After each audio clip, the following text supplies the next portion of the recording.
وعم سومسو وعم ببهو وعن دلقوا أتما جدا كوني سوى دي أما تنجلو كوني وجارة نينا وطن بقى نبرة تاي حالا ولا بسوتي حالا ونكون بواخي يشوتيني ولا سكي بباني بركان سوى جنو كمو تولو أسكي ستم بوانا سجرا موتو ماشين ماني ديبين تقوتي خراسن ويجي بشانسن ويجي أمتي أغارتان كوني كنو بشانا مكاناتان بربادي كنا بيجي جرات وانا ما مسكت نجد أما جبارة كم يوم وتمان كان يتخاطو ده نزوم سو أما بسام رات بود يوم كان يتخاطو ده وام وتمان وانا كانوا في دالغنا ومتكين في دالغة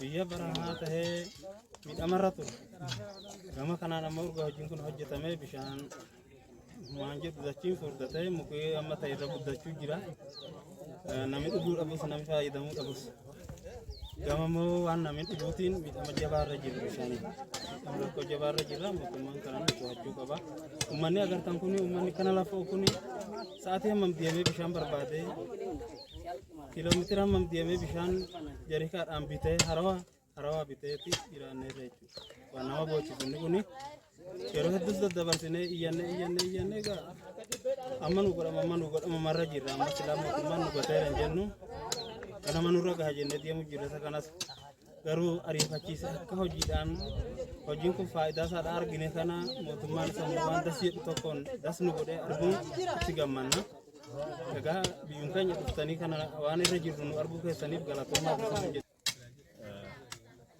ቀደም ብሎ እየተሰራ ያለበት ሁኔታ አለ። በአሁኑ ሰዓት እንደ ወረዳ 33 ተፋሰስ አቅረን በ33ቱም ተፋሰስ ላይ እየተሰራ በንቅናቄ ያለበት ሁኔታ አለ።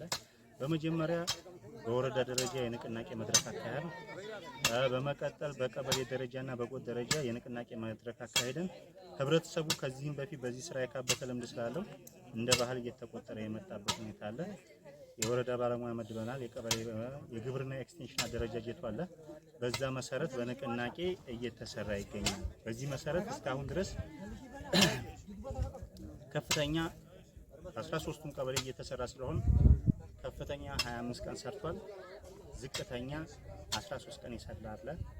በአቨሬጅ ደግሞ ስንወስደው አሁን ዛሬ ላይ 22ኛ የሥራ ቀናችን ነው እንደ ወረዳ ማለት ነው። ይሄን ካልኩ በኋላ ምን ነበር ምን ጉዳት እያስከተለና አሁን እየሰጠ ያለውን ጥቅም ስናይ ከዚህ በፊት ያው ቦታው ወረዳችን እርጥበት አጠር መሆኑ ይታወቃል። ስለዚህ ያን እርጥበት አጠር ለመመለስ የአፈር እቀባ የውሃ እቀባ ስራን ለማጠናከር በዚህ መልኩ ስራው ይገኛል ማለት ነው።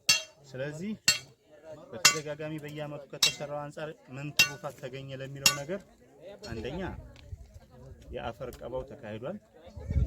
የሰብል ምርታማነት ደረጃ በደረጃ እየጨመረ ያለበት ሁኔታና ሌላው የውሃ ምንጮች ወንዞች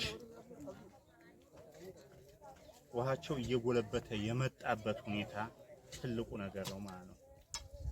ህብረተሰባችን በመስኖ ውሃ እጥረት ከፍተኛ ግጭት ይገባ ነበር። ያን ቀርፏል። አሁን የውሃ ጉልበት እየጨመረ እየመጣ ነው።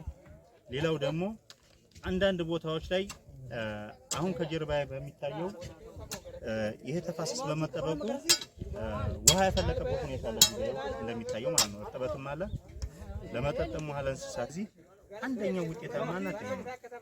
ከመሬት ጥበቃ አንፃር መፍትሄ የሆነ የጓሮ አትክልትና ፍራፍሬዎችን እያለማ በተለይ